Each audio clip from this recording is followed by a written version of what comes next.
My golden child sister always thought she was better than me because of her looks, so when she got older and they faded, she was so jealous of the life I built she tried to ruin it by slandering me at work. So I turned the tables and made her publicly beg for forgiveness.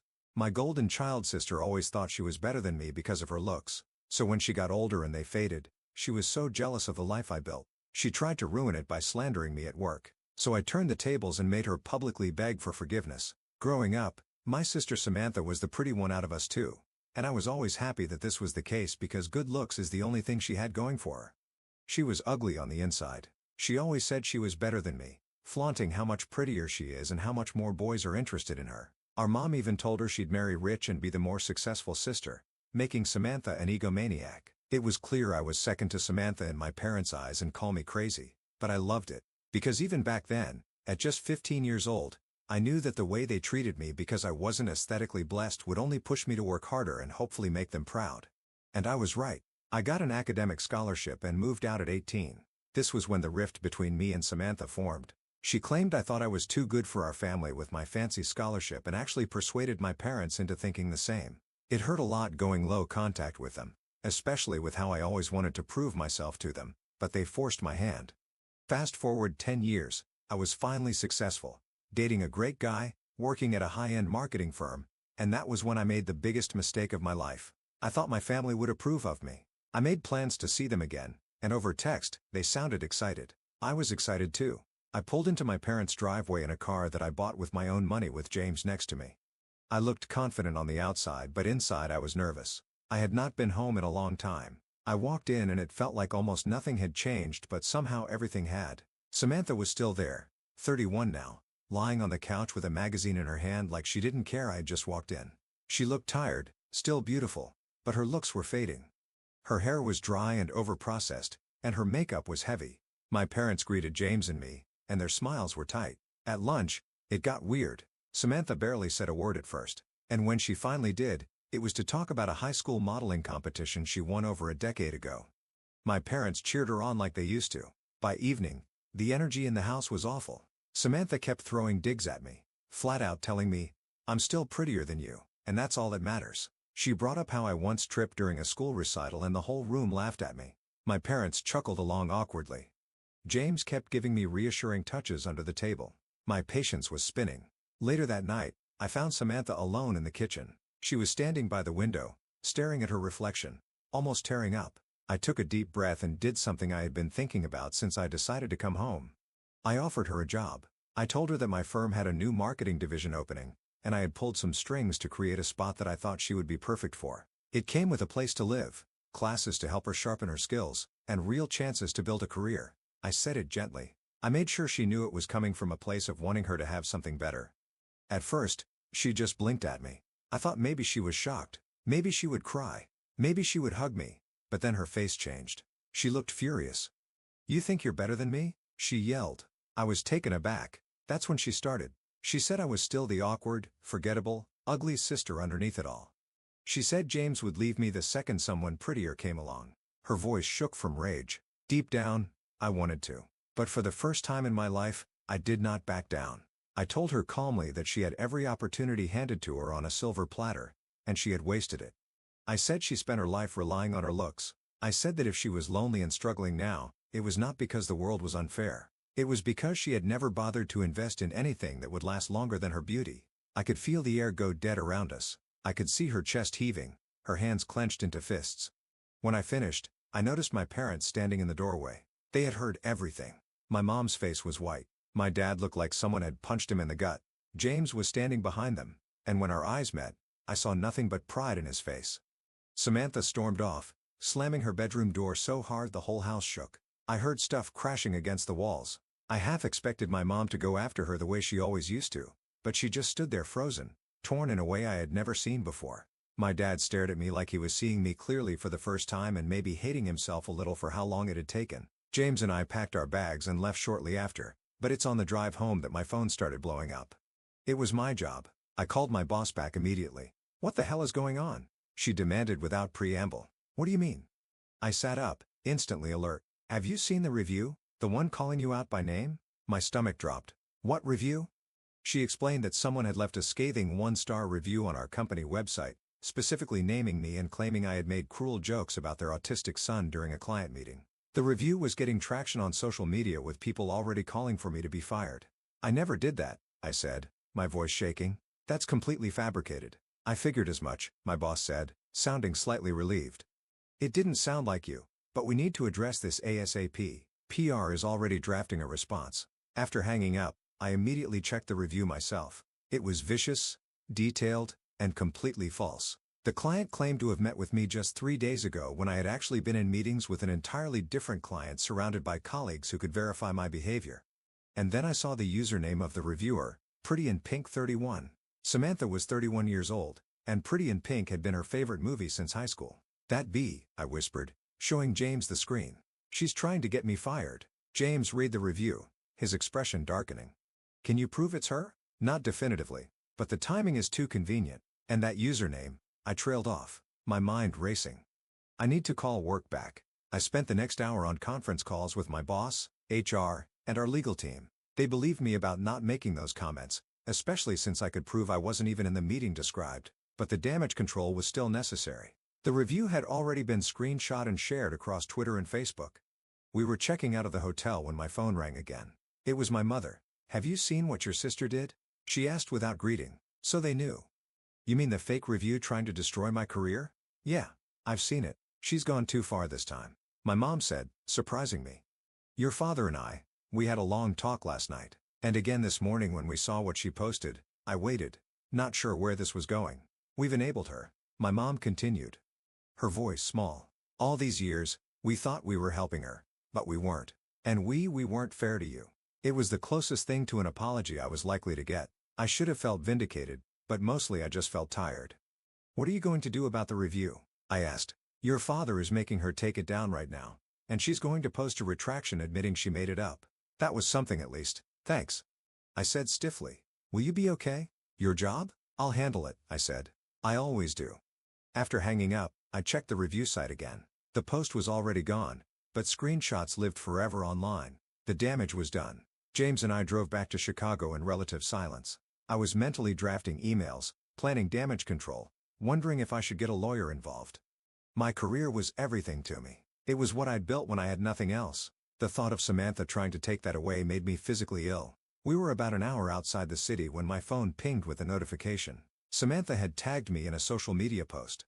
With trepidation, I opened it. It was a public apology. She admitted to writing a false review out of jealousy and anger, stated clearly that I had never made any inappropriate comments, and took full responsibility for her actions. The post ended with, "I am deeply sorry for the pain and professional damage I tried to cause. My sister deserves better from me."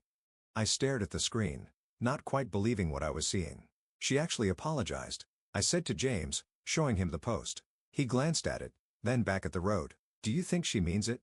"Not a chance," I said immediately. My parents probably forced her to do it, but at least it was something I could show my boss and colleagues. It wouldn't undo all the damage, but it would help. When we got home, I forwarded the apology to my work team and tried to put the whole disastrous weekend behind me. I threw myself back into my projects, staying late at the office and bringing work home. James gave me space, but kept reminding me to eat and sleep. 3 days after we returned, I got a text from my dad. "Samantha moved out, got an apartment in town, thought you should know." I wasn't sure how to respond, so I just sent back a simple, "Thanks for letting me know." Life went back to normal or something close to it. The fake review incident blew over at work faster than I expected.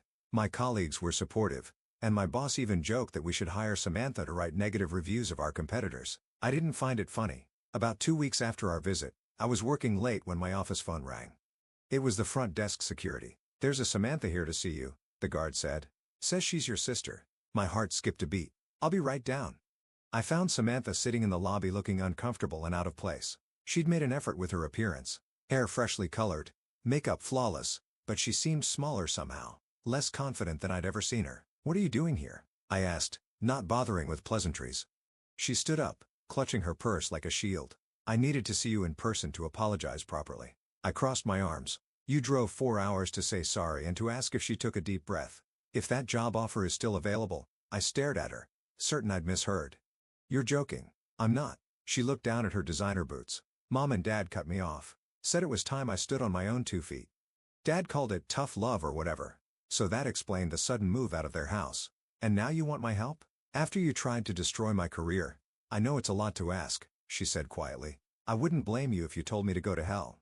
Part of me wanted to do exactly that, to tell her she'd made her bed and could lie in it. But another part, the part that had driven me to succeed, to prove myself, saw an opportunity. The position's been filled, I said, which was true. But there's an administrative assistant role open in the same department. Entry level. You'd have to work your way up. Prove yourself. Her face fell slightly at entry level, but she nodded. I can do that. And you'd have to relocate to Chicago. Find your own apartment. Though the company does offer relocation assistance. I know. I've been looking at places online already. She hesitated. I don't expect us to be best friends or anything. I know I've been terrible to you for years. I just need a chance. I studied her face looking for signs of manipulation or insincerity, but all I saw was desperation and maybe, just maybe, a hint of genuine remorse. I'll talk to HR on Monday, I finally said. But I'm not pulling any special strings. You'll interview like anyone else, and if you get the job, you'll be treated like any other employee. Relief washed over her face. Thank you. Seriously, don't thank me yet. You haven't seen how hard the work is. I checked my watch. I need to get back upstairs. Where are you staying tonight? I got a hotel room, she said. I wasn't sure how this would go. I nodded. Text me the details for your application, and I'll pass them along on Monday. As she turned to leave, she paused. I am sorry, about the review, about everything. I know, I said, not quite ready to say I forgave her. That would take time, if it ever came at all. After she left, I went back to my office and sat at my desk trying to process what had just happened. Was I making a huge mistake? Probably. But maybe, just maybe, this was a chance for both of us to rewrite our story. I called James to tell him about Samantha's surprise visit. He was concerned, understandably. Are you sure about this? He asked. After everything she's done? Not even a little bit, I admitted. But I'm going to give her the chance to prove me wrong. The next few weeks were a whirlwind. Samantha interviewed for the position and actually impressed the hiring manager with her social media knowledge. She found a small studio apartment in a decent neighborhood and moved to Chicago with 2 suitcases and a box of beauty products. We kept our distance at work, both of us aware of how inappropriate it would be to bring our family drama into the office. I made sure she wasn't assigned to any of my projects to avoid any appearance of favoritism or conflict, but we did meet for coffee occasionally. Awkward affairs where we struggled to find common ground after decades of animosity. She seemed genuinely committed to the job, staying late to learn new skills and volunteering for extra projects. One evening, about a month after she started, she texted me asking if we could meet for dinner. I suggested a casual place near my apartment, and she agreed. When I arrived, she was already there, nursing a glass of wine and looking nervous. I slid into the booth across from her. Everything okay? I asked, ordering my own drink from the passing server. Mom called, she said. They want to visit, both of us, here in Chicago. I tensed. When? Next month. Dad has a business thing nearby, and they thought they'd make a weekend of it. She twisted her napkin in her hands. I told them I'd ask you first. The old Samantha would have just told them yes without consulting me. This small consideration felt significant. I'll think about it, I said honestly. She nodded, accepting this without argument. Another change. How's the job going? I asked, changing the subject. It's harder than I expected, she admitted, but I like it. The people are nice, except for Richard in accounting. He's kind of a dick. I laughed despite myself. Everyone thinks that about Richard. Does he always stare at women like they're meat? Unfortunately, yes. HR has a file on him a mile thick, but his uncle is on the board, so I shrugged. Typical, she muttered, then looked up at me. How do you do it? Work so hard all the time? I'm exhausted after 8 hours, but you're always there before me and still there when I leave. It was the first time she'd ever asked me something like that. Something that acknowledged my work ethic as real and substantial. I don't know, I said honestly. It's just what I've always done. Work was. It was the one place where effort actually translated to results, where being pretty didn't matter as much as being smart and determined. She was quiet for a moment. I used to be so jealous of you. She finally said. I nearly choked on my drink. Of me? You're joking. You always knew who you were, what you wanted. You worked for things and actually got them. She traced the rim of her wineglass. Nothing I ever got felt earned. It was always just given to me because of how I looked, and I knew it wouldn't last. I didn't know what to say to that. It was the most self-aware thing I'd ever heard her say. Anyway, she continued, clearly uncomfortable with the vulnerability she'd just shown. I just wanted to give you a heads up about Mom and Dad. No pressure. We finished dinner talking about safer topics, a new restaurant that had opened near her apartment, a TV show we'd both been watching. It wasn't exactly comfortable, but it wasn't openly hostile either. Progress of a sort. As we were leaving, she hesitated by the door. "Thanks," she said. "For the job. For giving me a chance." "Don't mess it up," I replied, but without real heat. She smiled slightly. "I'll try not to." I watched her walk toward the subway station, her figure growing smaller in the distance. Part of me still couldn't believe she was here, working at my company, trying to build a life independent of our parents. Part of me was still waiting for the other shoe to drop. But another part, a part I was trying to nurture, hoped that maybe, just maybe, we could both finally move forward. The next day at work, I was in the break room when I overheard two colleagues talking about Samantha. She's actually pretty good with the social media analytics. One was saying, "Picked it up way faster than I expected." "Yeah. But did you hear who her sister is?" Talk about nepotism. I froze, coffee mug halfway to my lips. "No way." "Who?" "Casey. From the executive team. They keep it quiet, but they're definitely related." "Crap assistant. That explains how she got the job with zero experience." I stepped around the corner making my presence known. Both women jumped looking guilty. "For the record," I said calmly, "Samantha interviewed for her position like everyone else. Her relationship to me was disclosed to HR from the start to avoid any conflict of interest, and I have no input on her performance reviews or career progression." They mumbled apologies, faces red, and quickly left the break room.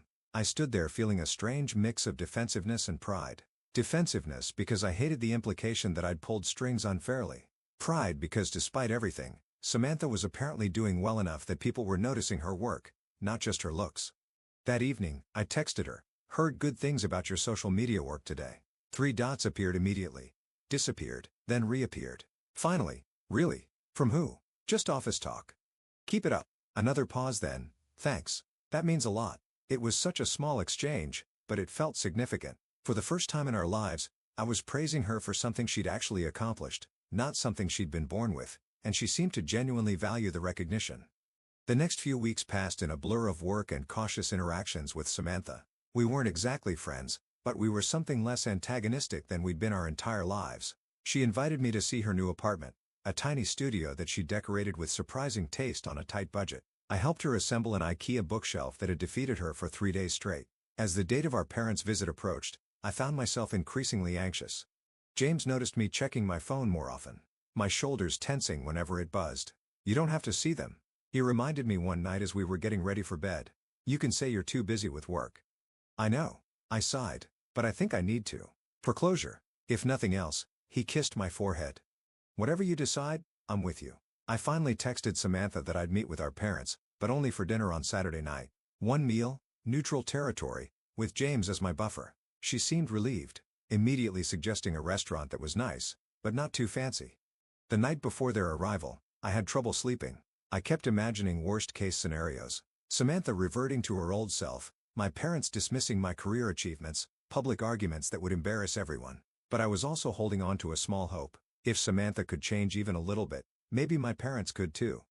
Maybe we could find some new equilibrium as adults. The day of the dinner arrived, and I spent way too long deciding what to wear. I wanted to look professional, but not like I was trying too hard. Successful, but not showy. In the end, I chose a simple black dress that I knew looked good on me, paired with the pearl earrings James had given me for our anniversary. "You look beautiful," James said as we got ready to leave, and intimidating in the best possible way. I laughed, some of my tension easing. That's exactly what I was going for. We arrived at the restaurant 15 minutes early at my insistence. I wanted to be settled when they arrived, not walking and flustered and feeling like I was on their turf. Samantha arrived next, alone, looking nervous but put together in a blue dress I recognized from her Instagram. She'd toned down her makeup since moving to Chicago, going for a more natural look that actually suited her better. "They just texted," she said after greeting us. "Their Uber is 5 minutes away." I nodded, taking a sip of water to ease my dry throat. James squeezed my knee under the table, a silent reminder that he was there on my side, and then they walked in. My parents, looking older and somehow smaller than I remembered from just a few months ago. My mom scanned the restaurant anxiously until she spotted us, then nudged my dad. They made their way to our table. My mom smiled tight with nerves. My dad's expression unreadable as always. "You both look lovely," my mom said after awkward hugs all around. She settled into her seat, eyes darting between Samantha and me like she was trying to assess the current state of our relationship. "How's the new job going, Samantha?" my dad asked as he studied the menu. And just like that, we were launched into the familiar pattern. My parents focusing on Samantha first, always. But then something unexpected happened. Samantha answered briefly, then immediately turned the conversation to me. Casey just landed a huge new client, she said. Tell them about it. All eyes turned to me, including my parents, their expressions surprised but attentive. And in that moment, as I began to describe my latest project, I realized something had fundamentally shifted, not just in Samantha, but in all of us. We weren't fixed, not by a long shot. There were decades of hurt and habit to overcome. But for the first time, I felt like maybe, just maybe, we were all finally heading in the right direction. The dinner with my parents was actually going okay. I mean, it was still awkward as hell, but Samantha directing attention to my work was completely new territory. My dad asked follow-up questions about the client, seeming genuinely interested. My mom kept glancing between Samantha and me like she was watching a tennis match, clearly confused by our new dynamic. So you two are getting along now? She finally asked during a lull in conversation. I looked at Samantha, not sure how to answer. We weren't exactly friends, but we weren't actively trying to destroy each other anymore either. We're working on it, Samantha said before I could respond. Casey's been really helpful with the transition to Chicago. My mom nodded slowly. That's good. We were worried when you both stopped calling for a while after that weekend. James, bless him, jumped in to change the subject. How's the neighborhood back home? Any new developments? The rest of dinner went surprisingly smoothly. My dad talked about his golf game. My mom showed pictures of her garden, and we all carefully avoided mentioning the fake review incident or our blowout fight. It wasn't perfect, but it was civil. Progress, I guess. When the check came, my dad insisted on paying. My girls are both working in the big city now. Let me treat you. The old me would have argued, wanting to prove I could pay my own way. But I saw something in his eyes, a genuine desire to do this small thing. So I just thanked him instead. Outside the restaurant, my mom hugged me tightly. We're proud of you, she whispered. I know we don't say it enough. I stiffened, not expecting this. Thanks, Mom. Both of you, she added, pulling back to include Samantha in her gaze. You're both doing so well. My dad nodded awkwardly beside her. What she said, it wasn't exactly a hallmark moment, but it felt honest. We said our goodbyes with promises to talk more often, and James and I headed home while Samantha took our parents to see her new apartment. That wasn't a complete disaster, James said as we walked to our car. I laughed. High praise indeed. No, seriously. They seem different. Less focused on Samantha. More interested in you. Yeah, I agreed. It's weird. Good weird? I thought about it. I'm not sure yet. The next morning, Samantha texted me. They stayed for, 20 minutes then went back to their hotel. Dad said my place was cozy, which I think is code for tiny. I snorted, typing back. At least they showed up. Baby steps. Thanks for coming last night. It meant a lot to them. I stared at that message for a while. Not it meant a lot to me, but to them.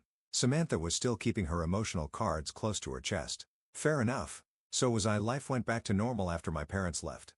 Work kept me busy, and James and I started looking at houses in the suburbs thinking about the next step. Samantha seemed to be settling into her job, and we maintained our cautious, occasional meetups for coffee or quick lunches. Then one Tuesday morning, about 2 months after our parents' visit, all hell broke loose at work. I was in an early meeting when my phone started blowing up with notifications. I ignored it until we took a break, then checked to find multiple missed calls from Samantha and several urgent texts. Call me ASAP. It's about Richard. I think I'm about to get fired. I stepped out of the meeting room and called her immediately. What happened? I asked as soon as she picked up. Richard cornered me in the copy room, she said, her voice shaking. He tried to. He put his hands on me. I pushed him off, and he's telling everyone I came on to him and then freaked out when he rejected me. My blood ran cold. Where are you now? Bathroom on the 3rd floor. HR wants to see both of us at 11. Stay there. I'm coming down. I found her sitting on the floor of the handicap stall, mascara smudged under her eyes. When she saw me, she stood up quickly trying to compose herself. I didn't do anything wrong, she said immediately. I swear. I believe you, I told her. And I realized I actually did. The old Samantha might have lied or manipulated a situation, but this Samantha, the one who'd been working her ass off for months, I trusted her. He's been making comments for weeks, she continued. Wiping under her eyes, I tried to ignore it. I didn't want to be the new girl causing problems. Did anyone see what happened? She shook her head. Just his word against mine, and he's been here for years. I helped her clean up her makeup and walked with her to the HR meeting. Mary from HR looked surprised to see me. Casey, this is a private meeting, she said. I'm here as a colleague, not as Samantha's sister, I said firmly. And I have some relevant information about Richard's history of inappropriate behavior. Mary hesitated, then nodded. Fine. But keep it professional. Richard arrived a few minutes later looking smug until he saw me sitting there. His expression faltered slightly. What's she doing here? He demanded. Providing context, Mary said. Now I understand there was an incident this morning.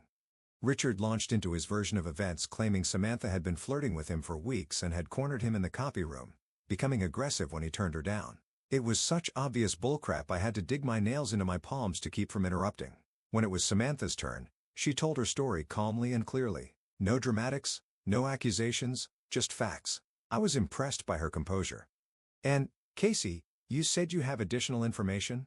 Mary prompted when Samantha finished. I nodded. Richard has a history of making female employees uncomfortable. I've personally witnessed him making inappropriate comments to at least 3 women in the past year. I've also heard from multiple colleagues about similar experiences. Richard's face turned red. That's a lie. She's just backing up her sister. Actually, I continued pulling out my phone.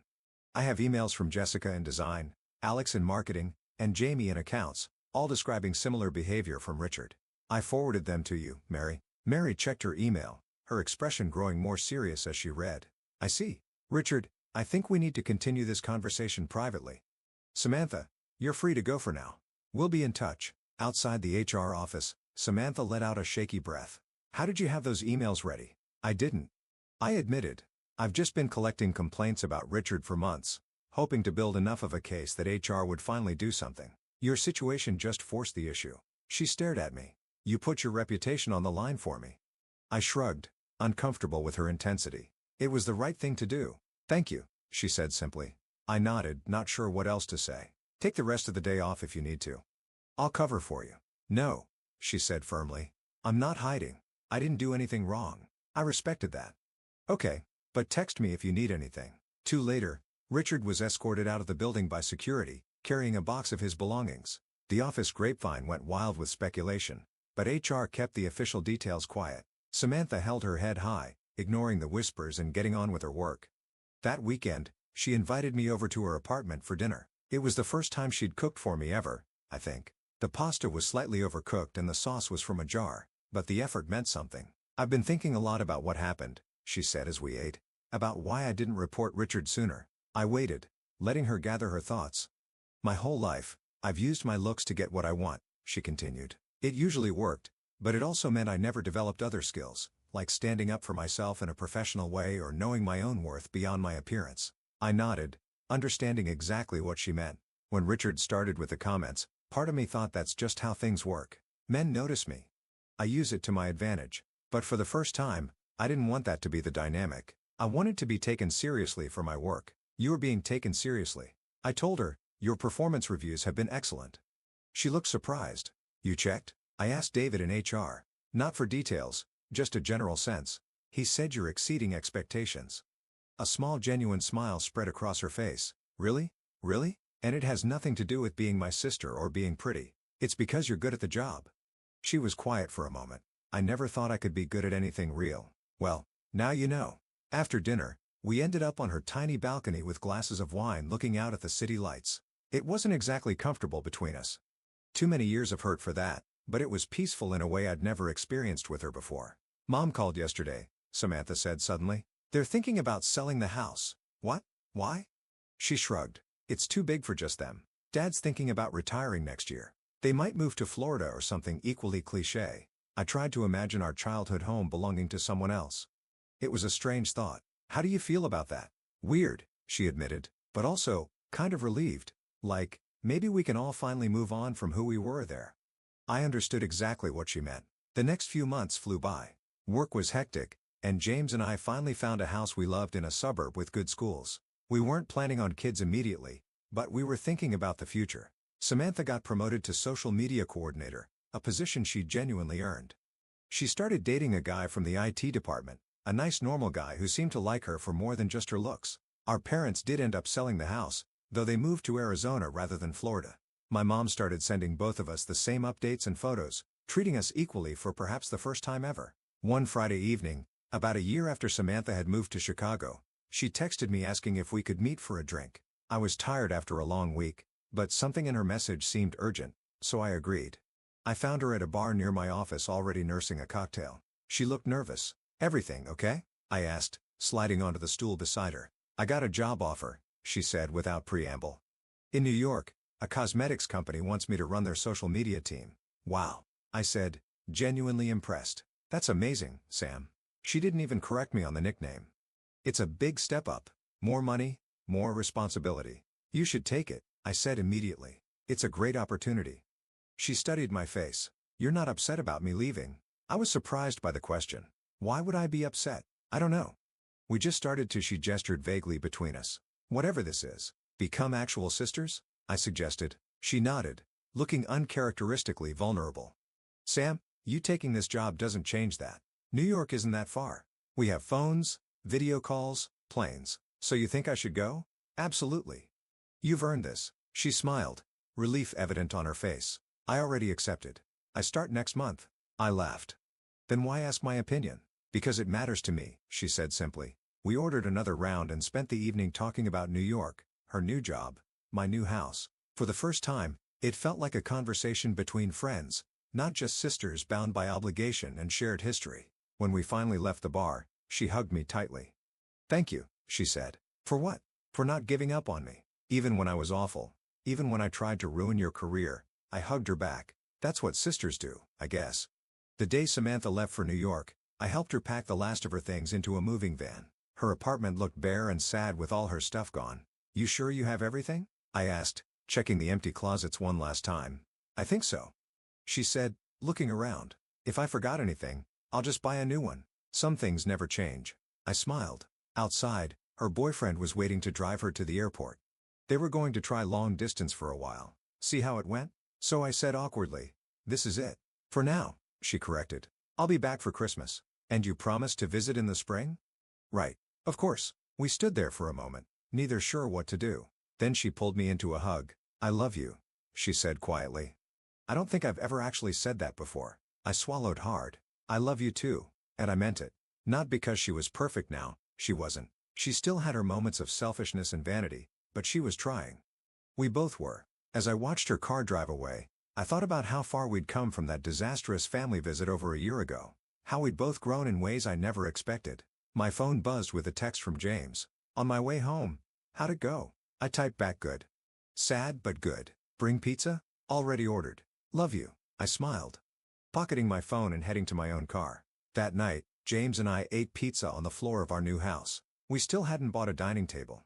And I told him about saying goodbye to Samantha. You know, he said thoughtfully, when I first met your family, I thought you guys were beyond repair. So did I admitted. I'm glad I was wrong.